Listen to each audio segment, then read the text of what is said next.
Tottenham Hotspur have just beaten Crystal Palace 3-1 at home. We were 1-0 down after we conceded in around, I don't know, the 60th minute, something like that. Yep. Didn't score till the 70th minute, but a bit of a feel-good factor has now come back to Spurs after that last 20 minutes. Really big improvement. Marlon is with me. What is your kind of biggest takeaway from that game that we can move forward going into the Villa game with? Positive in that last 30 minutes. Yeah. Confidence. Look, there's so much to not worry about yet. I think when Palace scored, I can see why we're all thinking, oh my God, here we go again. But we didn't need to, because as with Spurs have done all season, and that's one thing that we haven't changed, we will score, we'll try and get back in the game. And no matter how we do it, we'll move on to the next step. For me right now, it's just a case of great win. We just need to take this on in the next couple of games, because let's be honest, this run that we're going to now be on, apart from Villa, we've got quite favourable fixtures. Yeah. And we need to get as many points as possible. Said that before. Yeah, I know. Yeah. I know. We've got some favourable fixtures, and that Wolves is just a block. And it's going to be a very, very difficult April, but we need the team to gel, get used to each other, because that April is going to need them being... Yeah, I want to come up with a little positive there that I think could stand us in really good stead going forward, which is that Timo Werner got his first goal for the club. Yep. And actually in that second half, he started looking a lot more direct with the ball in terms of getting to the byline and getting some cutbacks in. And then the second thing, Brennan Johnson was pretty much solely responsible for that equalising goal. Really worked hard, showed desire, won a 50-50, was brave.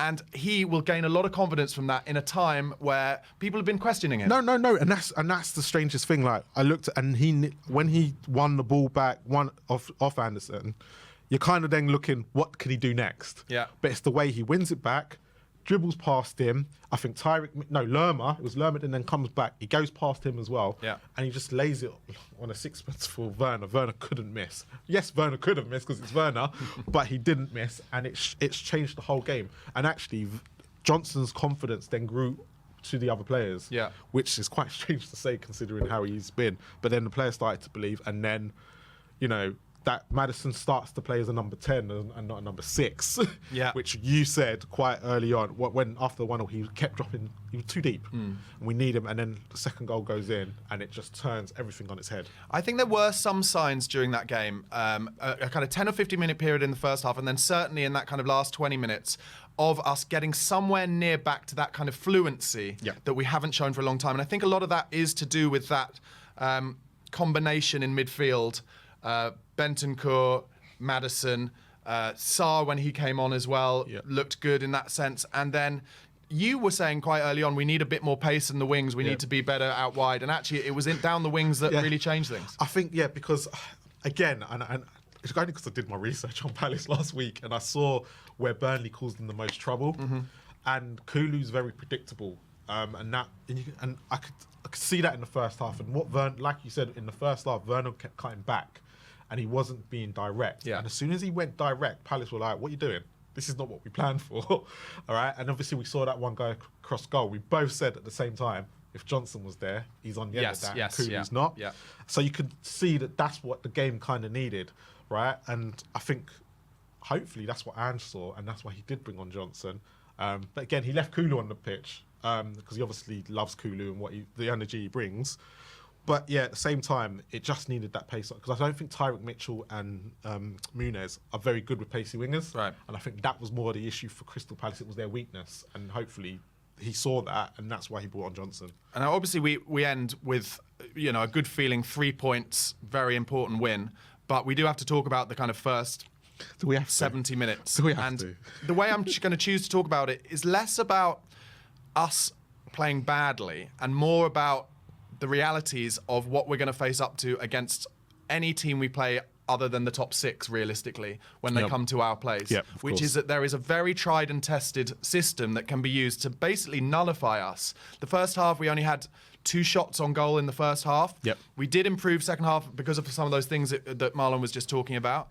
But the reality is, for the rest of this season, and until we buy some players, I think, who have a little bit of something different about them. And we can use Eza as the example because he was obviously still a bit injured, but he showed one bit of class, beat a couple of men and won a free kick that they ended up scoring from. We don't have a player at the moment who is able to run at players like that through the centre. No, you're correct. I think just talking about for the rest of this season, we are going to have to be patient at times, and I'm not patient. I'll be the first to admit it. I'm not the most patient person. But the reality is, we're going to have to find ways as a team to. And actually, one thing I would like to say is, that's where actually, if we could just score from set pieces a bit more, maybe we could get an early goal from a set piece and draw the other team out. But I totally agree with you on the set pieces thing. I think the thing for me, I think I'm in a different place to other Spurs fans now. After the Manchester City game, for me, the season was over. Right. And I kind of went to myself, look, we're not quite where we wanted to be, but my expectation was at the beginning of the season 7th or 8th. Actually, Ange is out doing that already. So for me right now, I've said I'm giving him the season. I know what he's got at his disposal, right? It's just down to him to get this squad and mould them in to what he wants to do, right? And it's then down to the club in the summer to give him, like you said, give him the players that we need. And that is a type player. If we can get one, it will be brilliant for next season. Yeah. But at the present moment, I'm not getting frustrated. Like, for me, I watched Wolves.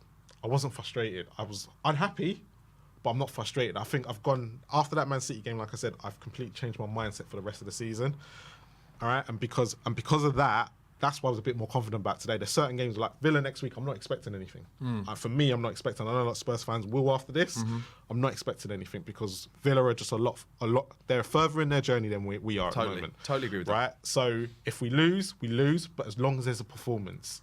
And that's the biggest worry right now, where we're winning these games and there's the performances for long periods of the game is not great. One thing that I can guarantee is against Villa, we will make chances. We will make chances. And they will make chances as well. Can we be more clinical than we were against them at home, I think will be the key thing. I think we've got to talk about Emerson Royal because obviously he was the big kind of talking point as to in the week fans being like, can we put Romero on the right and bring Dragusin in? Actually, I thought Royal had a good game today. And obviously we know his limitations, but he always works hard and he was making those runs and he certainly played better today than he did against Wolves. No, totally agree. Again, going forward, he's not going to be great. But we have to remember he is a second choice right back. Yep. He's not our first choice, right? But I thought defensively today, he dealt with everything in the air. I think he lost 2 headers out to Eze, but then Romero cleaned up afterwards, so it was all great that. Anything that Tyrick Mitchell tried to bring to him, apart from that one bit in the first half, he dealt with.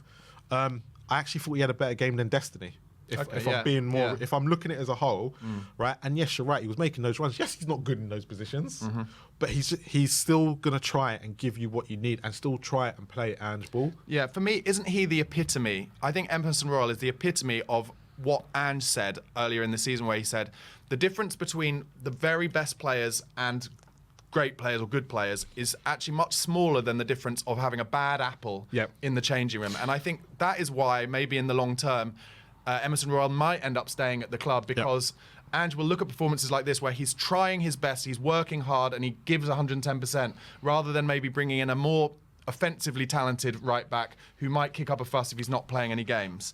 And that's the thing. There's certain positions where you don't need to rock the cart, and left back, right back is always going to be those positions. You need to have your first choice and then you need to have a backup, a good enough backup. For me, Ben Davies is not a good enough left back for the system, but he's a good enough centre back replacement when he's needed, right? And he will do a job. But that's probably, I'd rather us go and upgrade the left back as a thing in the summer. So we don't get a Destiny where Destiny's out and Davis is better as a centre back. And we get caught in that situation again. But for me right now, Emerson Royal, that's what everyone's got to remember. He's not first choice. Porro is. Yeah, totally. Porro's the first choice. Totally, and it'll be good to have Porro back next week. I want to talk a little bit about James Maddison before we go. I thought there was little signs of him getting back to some good form. Definitely still got his confidence, trying to pick up the ball all the time. And obviously we've mentioned already, sometimes it feels like maybe he's a bit too deep. But little signs there for me that he is kind of slowly getting back towards where he was in that first 10 games. It's going to take a bit more time, but I think he'll revel in a game like next week where he'll have a lot more space. Yeah, for me, I think for James Maddison, it was a bit of a kick in the teeth because before he got injured, he was in a team that's flying high with confidence. He's come back to a team that was actually confidence was quite kind of on the floor.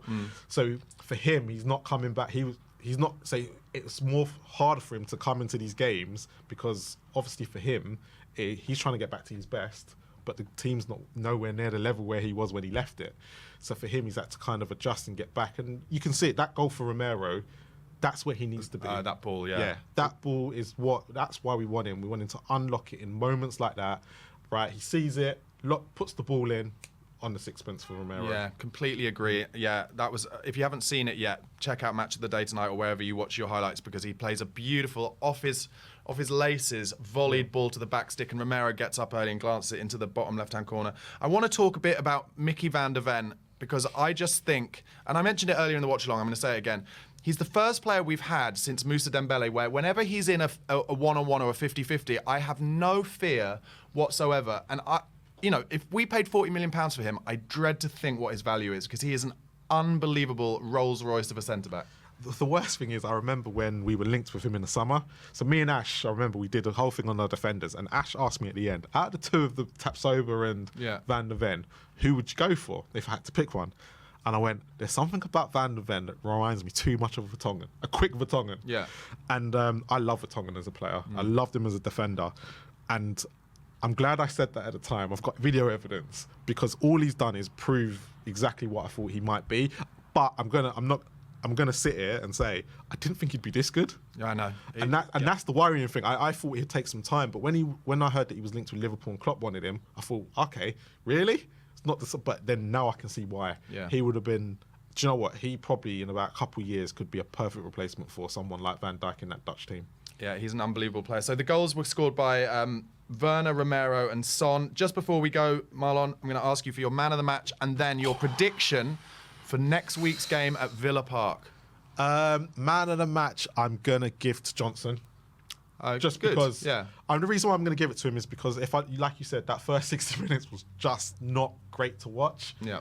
The best player in that first 60 minutes is probably Emerson Royale, but he didn't do enough in other areas for me to give it to him. But Johnson's the difference today, and half an hour, like we've done in other games, it's taken 20 minutes, 10 minutes here, where we've completely won the game, so I'm going to have to give it to Johnson. Okay, and then your prediction for Villa Park. It's the early, bear in mind, it's the early game Sunday, and Villa go to Ajax on Thursday night. So it's the first time this season where we have benefited from someone else playing an extra game. Could that be the difference, I wonder? I'm going to predict 3-2 to Villa. Okay. I think we might go 2-0 up, and I think we might give it away in the last. I'm going to go 3-2 Spurs. 3-2 Spurs. Man of the match, I'm going to give. Do you know what? I'm going to give it to Van der Ven, because I know a lot of people say, oh, but they didn't make many chances. But I feel like that formation, the way we play it, is just totally it's vital that Van der Ven is in there, because there are so many times where he's left one-on-one, and I just thought he played beautifully today.